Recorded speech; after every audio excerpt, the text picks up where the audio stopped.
speaking about youth empowerment and also the youth for national development. Of course, with the National Economic Forum happening, I'm hoping the youth plays a very big, important part of it. And joining me for this conversation, I have with me the Acting Chief Executive Officer of the National Youth Authority, Mr. Ras Mubarak, and he joins me now. Good morning.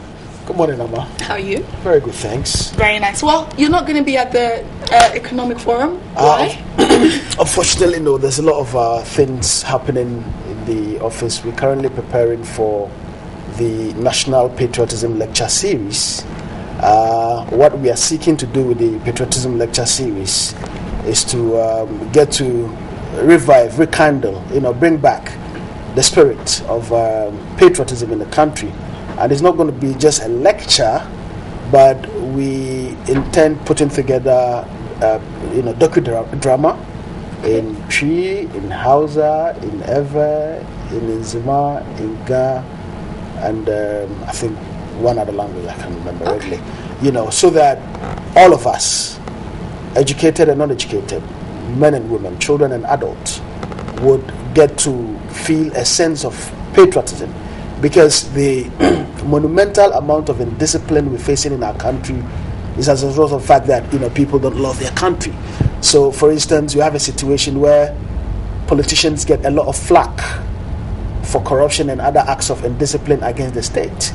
Meanwhile, you've got a situation where a licensing officer at the DVLA issues a license to somebody who is mad, to somebody who can't use their legs. And clearly, this is not a politician who is issuing licenses. So it tells you that the acts of indiscipline, the acts of not loving one's country, runs across all facets of our country, whether in the schools, in the private, public sectors, or even in politics. So the National Youth Authority, as the authority responsible for facilitating youth development, sees the strong need, to begin to reach out to young people, to begin to prepare people's minds on the need to, serve Ghana more and do things that are appropriate and that would make us move forward. Okay. Somebody's crossing a traffic light, it's on red, they still want to drive through or they still want to pass through. These are all acts of indiscipline that do not help our country. And until we begin to make changes, we would be letting down our children, my children, your children, and the children of the many young people who are in Ghana today. And so that is what we are doing. And we're actually seeking funding, support from the private and public sectors to execute this program. Because more often, when you talk about youth, when you talk about empowering young people and getting them to love their country, it's the exclusive preserve of government to do that. That is the perception. Now, I keep saying that all of us, including the media, have a choice between the lesser of two evils. Inaction. And we would all bear the brunt of the consequences of not helping young people. Let's not do anything. Let's say, it's the NDC's government's headache, or it's that government's headache. When there is a situation of instability in the country, it will not be people in government or people in power who would only bear the brunt, but all of us, including businesses. And that is why it saddens my heart when businesses don't want to support startups, because of the risk involved in supporting, young people to do businesses. Okay. Yes, indeed, it's riskier. Banks, for instance, are out there to make profits, but let's look at the societal good of helping young people, because we have a situation in the country where there are more younger people graduating from universities and institutions of higher learning than there are older people retiring. So there's going to be a lot more people seeking work. And what we ought to be doing, like in anywhere else, is to encourage young people to become their own job givers. Okay. So we are appealing to the banks to look at the dangers of not helping these young people, of allowing them to be disillusioned, of alienating them, of causing social exclusion. We just can't stand it. And we've seen instances of uprising in the Middle East, in Ukraine, even in the UK in 2011, where young people, did all sort of things. So it is difficult, yes, but let's all be involved. What government can do, probably, is to enter into some form of arrangement with the banks and say that, look, if bank A, B, or C are able to give opportunities, startups, funds to young people, at the end of, every year, they get this amount of tax credit. However, government is not doing that. That way, that is why I said that it's not just the exclusive preserve. I've spoken about the banks, what industry needs to do. Government also has a responsibility to make sure that the building blocks are in place. Already, government has started with the Entrepreneurship Development Fund, where it seeks to give resources to young people who are interested in, who have innovative ideas to start their own thing. But realize that would not be enough. How many universities do we have in Ghana? I have actually lost count. There are so many of them now. It means so many young people are coming out of school, and there's got to be a lot of things happening for our young people. And it's also not just about jobs. It's about the health of the nation as well. Because when the youth are not healthy, it affects productivity. And one of the things that we are doing is to help young people adapt healthy lifestyles. But of course, jobs are the key thing on people's minds. Mm-hmm. And we are missing a very, very significant point. At independence, Nkrumah sought to develop our country using the agri sector. It worked to a point. After his overthrow in 1966, we had serious crisis. Food production from 1960 actually, dropped.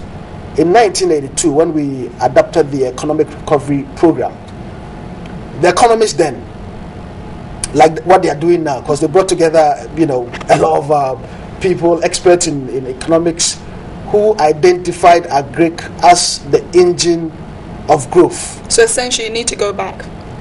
Look, Sankofa. For several years, Africa was responsible for 8% of the entire world's food production. Currently, we are down to 0. We are down to 2 of the entire world's food production. And we have a situation in many African countries, including Ghana, where we are largely an agrarian economy, where we can be encouraging more people to... I'm a farmer myself. I've been into cattle farming for the last 7 years, and it's working very well for me. But because we have branded agric as something that should be there for people who are uneducated, people who are using cutlasses and hoes. So to encourage somebody who's just graduated from Legon or KNUST to go into farming, it's something that they are really not excited about. But it's viable. It can be done. And by doing that, we can actually increase our own food security, which is a problem in many countries. So as we are looking about helping people become their own bosses, let's encourage people to go into agric, and let's make agric more attractive. Okay, what I want to sort of look at is the connection like an authority, like the National Youth Authority, have in terms of the average youth in Asham and the average youth up in the north in Bolga, who they finished school, whether maybe it was only SS that they were able to complete, they can't continue, whether it's university, they finished, they're sitting at home, they're watching you on television now because you're in the position that you're in. And I feel like a lot of youth, when you talk to them, don't feel like they have any real connection even to, forget the government, to a youth authority. What do you say to them? Because they just see you there, they think, okay, this person's here, they claim to be doing these things, but it doesn't touch me. I'm still sitting here. That is quite changing, and I can give you, tangible examples. We have the free-range poultry program that we've introduced, where we're encouraging, we're trying to help young people, give them free training in poultry. And we've been doing it in several districts across the country, but largely in Greater Accra. I mean, that is for the ordinary Adiza or Abiba who may not have the benefit of university education. But we have district offices where things are happening. And currently, since my assumption of office as the acting CEO, we have actually increased our presence in the districts than any other period. The biggest challenge has always been with resources. And that is why... And the resources and that is why my from team, government? No, not from but government. But from private sector as well. Not from government and not from private sector alone. But as a government agency, there are, regulations that you have to follow. But what I am doing is to reach out to the private sector and get support to fund a lot of our programs. Because, I mean, you would have to wait for government to read the budget, for appropriation, for budget allocation. By the time you realize, half a year is gone and you haven't done anything. That is why it's exceedingly important for me to, reach out to companies and institutions that are non-governmental. And let me say this. If you look at the land at Agbogloshi, where we have a lot of young people who are doing all sorts of things, that portion of land, 67.9 acres, belongs to the National Youth Authority. We could create jobs there. We could build warehouses. That could even become the next industrial area for the country, where companies could rent spaces. We could build mini market. We could build recreational centers. But government doesn't have the resources.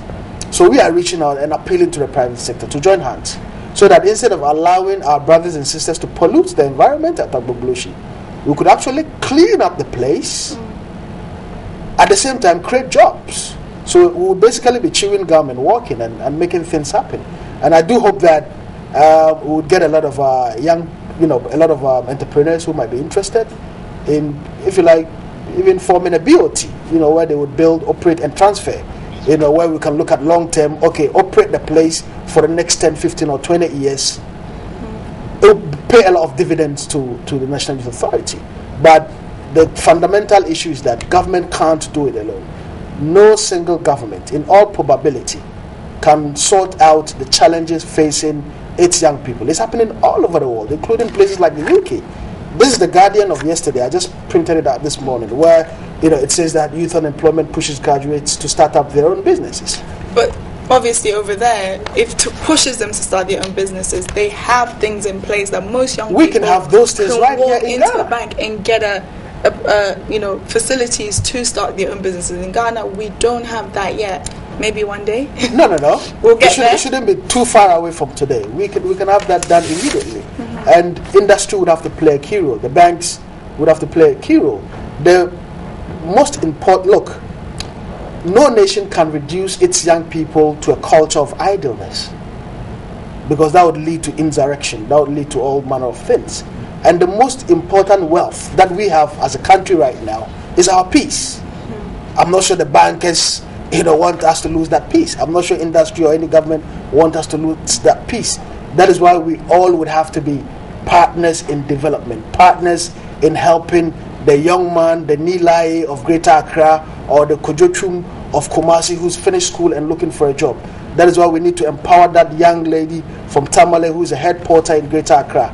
That is why we would have to look and rise beyond partisanship. And I was exceedingly excited about what His Royal Majesty Otumfuo said, at the ceremony a few days ago. There are a lot of opportunities in the country. Let's encourage our youth to seize those opportunities. But as government would have to do its best, as industry would have to do its best, young people would also have to do their best. And one of the things that they can do is to take up a spirit of volunteering. And I'll give you a typical example. We were actually we had the Red Cross in yesterday. We actually been having a few volunteering groups in. Because when you're looking for a job, you're asked about work experience.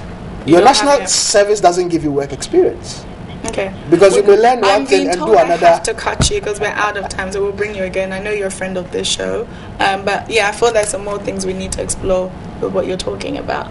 All right, that is Ras Mubarak, who is the acting Chief Executive Officer of the National Youth Authority. We're out of time on this interview. We will pick it up another time. Of course, social segment brought to you by Peak Milk. Drink milk every day. There's more coming up on New Day. Don't go anywhere.